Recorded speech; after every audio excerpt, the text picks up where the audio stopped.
Welcome to lesson 2. I'm Mr. Simons. Here we'll be solving linear functions given an equation.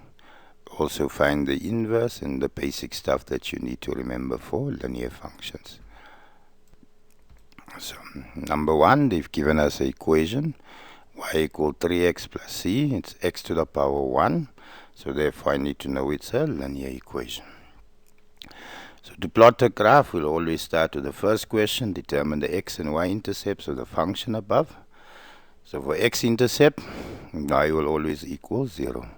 For y-intercept, x will always equal 0. So there in my equation, in the place of y, I put 0, 3x plus 6. If I take plus 6 across the equal sign, it becomes minus 6 equal 3x. Minus 6 divided by 3 give me negative 2. So x is negative 2.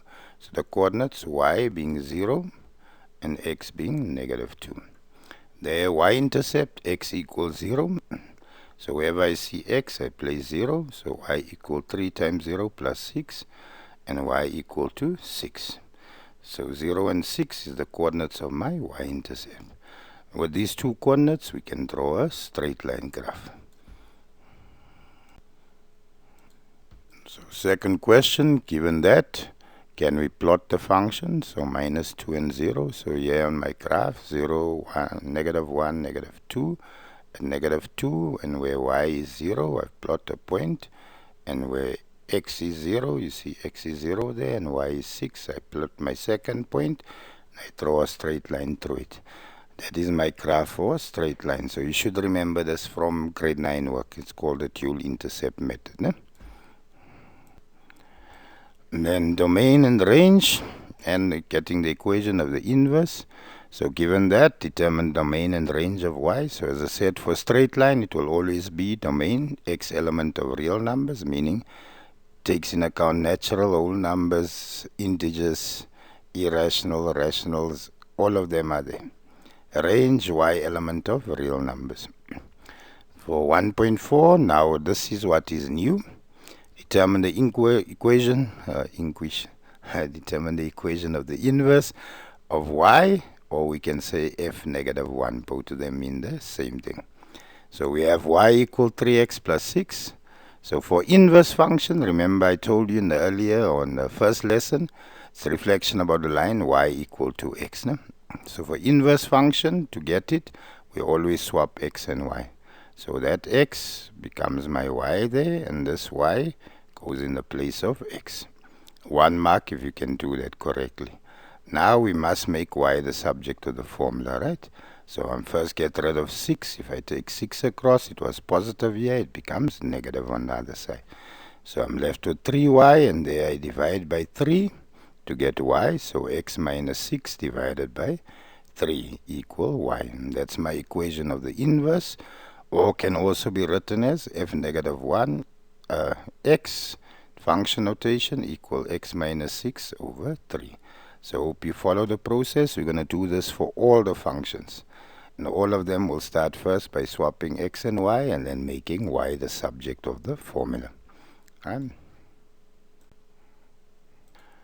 Alright, now in the next problem, instead of going short route, I'm going to show you long. Determine x and y intercepts of the inverse function. So again, x-intercept, y equals 0. So in the place of y, 0, the equation we got was in the previous line. Y-intercept, x equals 0. So in the place of x there, 0. So they have x over 3. If I take negative 2 over, become positive 2. We always multiply the denominator away because there's an equation, equal sign. So that becomes 2 times 3, which gives me x equal to 6. So here my x-intercept is 6 and 0. For y-intercept, 0 divided by 3 is 0. So therefore, y simply equal negative 2. And my y-intercept, 0 and negative 2. So next slide is very important. I'm going to show you now the inverse functions relate to each other. Alright, so they say plot the inverse function and the original function on the same set of axes, on the same Cartesian plane. So that was my original graph that I started with in the beginning, 3x plus 6. You could see at the coordinate at minus 2 and 0 and 0 and 6. For the inverse that we solve now, you should see we got y-intercept at 0 and negative 2. And we got x-intercept at 6 and 0.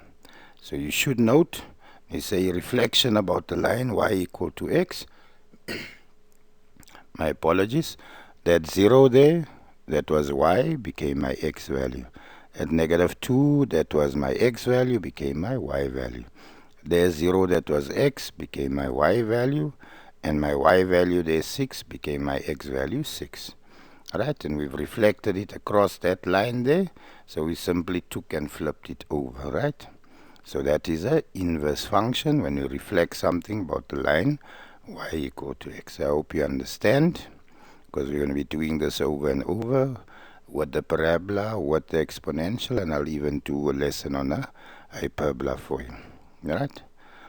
Continue working hard. Continue practicing. Maths requires a lot of practice, but you do it, the sooner you start doing it, the less you do it as time goes on, because other items start staying in your head and you start becoming better. Right? Strive for success.